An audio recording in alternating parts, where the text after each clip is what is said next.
Bueno, ahora sí, le comentábamos a la gente, ayer hubo una nueva cadena nacional por parte de la presidenta en la que se oficializó el pago del BODEN 2012. Para opinar de esto, lo tenemos en línea ya al referente del Partido Obrero, Jorge Altamira. ¿Cómo está, Jorge? Pancho Estefanov te saluda.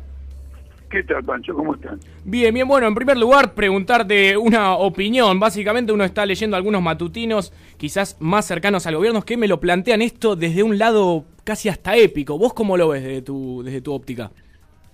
Y bueno, yo creo que no, porque veamos por lo más elemental. Esos 2.400 millones de dólares no se los están pagando a los ahorristas.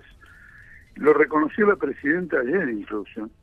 Dijo que la mayor parte de los ahorristas se habían visto obligados a vender esos bonos y hacerlo a una cotización menor que el valor del bono. Es decir, que perdieron una suma muy grande de dinero, habrán perdido el 50, el 40% de su dinero al mal vender el bono, que en algunos momentos llegó a cotizar al 40% de su valor original. Esto la presidenta lo admitió ayer, entonces no sé por qué es lo que está celebrando, porque si los ahorristas vendieron los bonos, ¿quién los compró?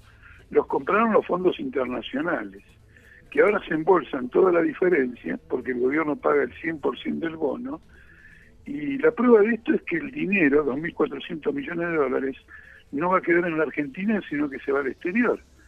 Entonces, cuando el gobierno le está limitando la compra de dólares a personas y familias que necesitan viajar o por sumas menores, celebra la salida del país de 2.400 millones de dólares. No sé por qué celebran. Es decir, están confiscando a los ahorristas, están beneficiando a usureros internacionales, y creo que están celebrando. Por eso yo soy muy crítico. Rescatarlo, por ejemplo, muchos sectores afines al gobierno se hacían eco, por ejemplo, de un dato en el que actualmente los compromisos con acreedores privados ya representan el 8% del PBI, cuando en el 2012 era el 92%. De ese lado, como una política de desendeudamiento, no se puede ver, o por lo menos no se puede entender el festejo de alguna manera. Veamos dos cosas. Primero, no es cierto lo del 8%. Los compromisos con los sectores privados llegan a cerca del 40%. Pero veamos lo siguiente. ¿Qué pasó? ¿Se evaporó ese dinero? El gobierno le sacó los dólares a los jubilados en ANSES y en su lugar le dio bonos, es decir, que no pagó, pasó un bono por otro bono, le sacó los dólares al ANSES y les dio bonos en pesos que se ajustan por el ser del INDEC. Entonces, si yo perpetro un robo contra los jubilados para pagar a un usurero, ¿de qué me estoy vanagloriando? El tema es el siguiente: los usureros del exterior, bancos, fondos de inversiones, etcétera, se han llevado los dólares. ¿Qué dólares? Los dólares que estaban en la ANSES. ¿Qué le han dado a la ANSES? Pesos. ¿Cómo se ajustan esos pesos por el INDEC? 8% anual con una inflación cercana al 30%. Entonces, ¿por qué voy a celebrar que me desvalijen a mis jubilados para beneficiar a especuladores extranjeros? Bueno, es un atropello.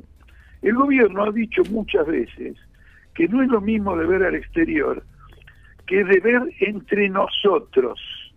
¿Qué quiere decir entre nosotros? ¿Quiénes somos nosotros? Uno es el gobierno, y el otro son los jubilados. ¿Por qué es mejor debernos entre nosotros? Lo aclaró diciendo que si no podemos pagar a los jubilados, siempre tenemos la posibilidad de refinanciar.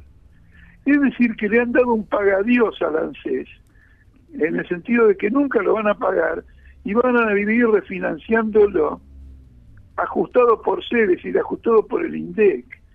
Cuando se produzca una devaluación monetaria más intensa, como lo augura lo que está ocurriendo en el mercado paralelo, los jubilados sin ANSES van a quedar en calzoncillos, y se va a perpetrar una vez más, por tercera vez, desde que Juan Perón instauró el sistema jubilatorio en Argentina, se habrá operado por tercera vez una confiscación del sistema jubilatorio.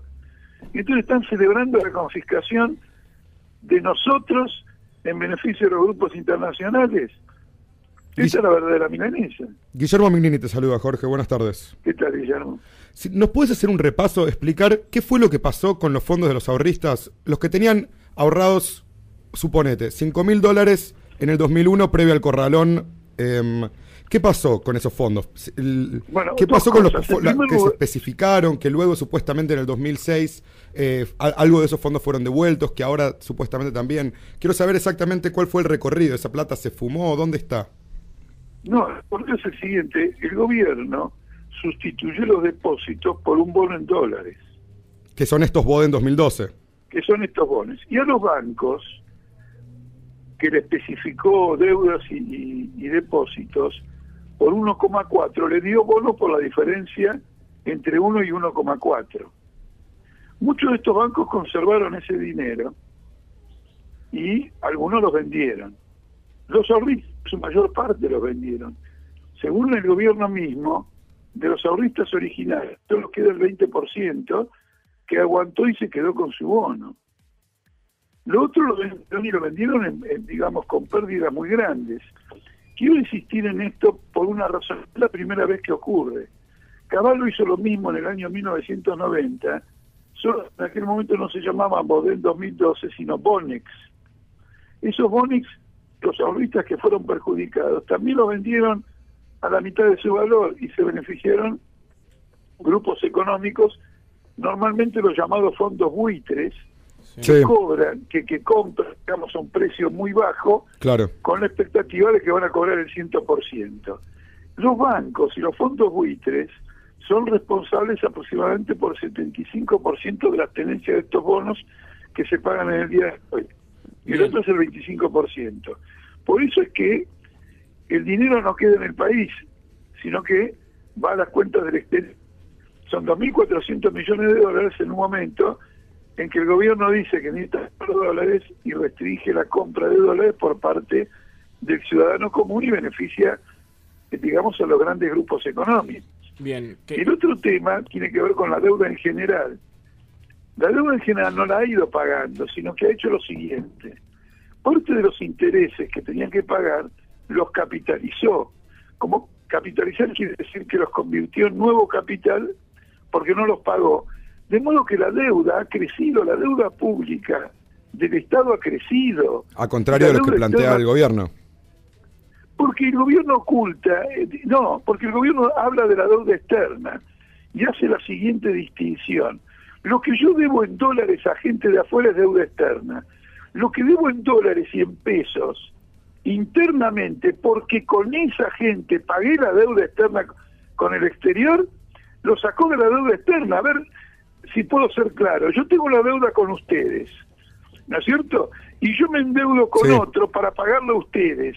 Yo sigo endeudado. Obvio. Por ejemplo, el gobierno no cuenta lo siguiente en la deuda externa, no cuenta el hecho de que en el Banco Central hay 50.000 millones de dólares de deuda del gobierno con el Banco Central. No la cuenta porque no es una deuda con alguien de afuera. Sí. Pero la deuda con el Banco Central, salvo que tenga la intención de no pagarla, y eso sería un desfalco, es una deuda que reemplaza aquella deuda externa por otra deuda externa que en gran parte está en dólares y una parte está en pesos ajustable. Claro. Entonces cambiar ¿desde cuándo cambiar de acreedor es disminuir la deuda? Sí, quedó es clarísimo. Cambiar nada más de acreedor, en lugar de deberle a Pepe, le debo a Juan. Sí, al fin y al cabo es un cambio de nombres. Ahora le recordamos a la gente que estamos hablando con Jorge Altamira y también te quería también preguntar, contémosle también a nuestros oyentes que el lunes arranca el juicio oral y público a la patota ferroviaria que asesinó a Mariano Ferreira en octubre de 2010. Primero que nada, Jorge, preguntarte cuáles son las expectativas que tienen ustedes como Partido Obrero con referencia a esto. Bueno, primero una aclaración. Se enjuicia conjuntamente por un pedido nuestro a la patota y a la policía que habilitó una zona liberada. Sí. Eso que se pretendió separar, que el gobierno pretendió separar en dos juicios diferentes para, digamos, borrar cualquier conexión entre una cosa y la otra, se va a juzgar en forma conjunta. Una victoria. Nuestras expectativas residen en esto. El asesinato de nuestro compañero provocó una gran conmoción en el país. Ustedes lo pueden observar en la cantidad de paredes, en la ciudad, en las provincias, en las universidades, colegios, donde hay murales con la imagen de Mariano Ferreira. Entonces nosotros tenemos una gran confianza en que si esta conmoción que provocó en la población se manifiesta en la forma de una presión, de movilizaciones, de una atención a todo lo que ocurre, las maniobras que van a hacer los abogados del grupo Pedraza sean desbaratadas. La primera que va a intentar el propio lunes es recusar al tribunal, porque desde el comienzo el grupo ha tratado de dilatar todas las cosas, porque ocurre lo siguiente: de acuerdo a la ley, vos no podés tener a una persona detenida en prisión preventiva por más de 2 años. Sí. Para el caso de los responsables materiales, eso vencería en octubre, noviembre, y para los demás, entre noviembre y enero. Como ocurrió con Zanola, cuando pasaron 2 años de su detención preventiva, tendrían que salir libres porque, y el juicio prosigue, claro, pero ellos participarían del juicio en libertad porque han estado más de 2 años, habrían estado más de 2 años en prisión preventiva. Entonces tratan de alargar y probablemente comiencen a impugnar al propio tribunal, como han impugnado tantas cosas, y es más, han intentado sobornar a la Cámara de Casación. Este intento de soborno a la Cámara de Casación, que está comprobado, se tramita en un juicio que es independiente de este juicio. Pero también hay un proceso judicial por eso, que demuestra de hecho la conciencia que tienen ellos de que ellos son los responsables de este asesinato. Me refiero al sector político, al sector sindical encabezado por Pedraza.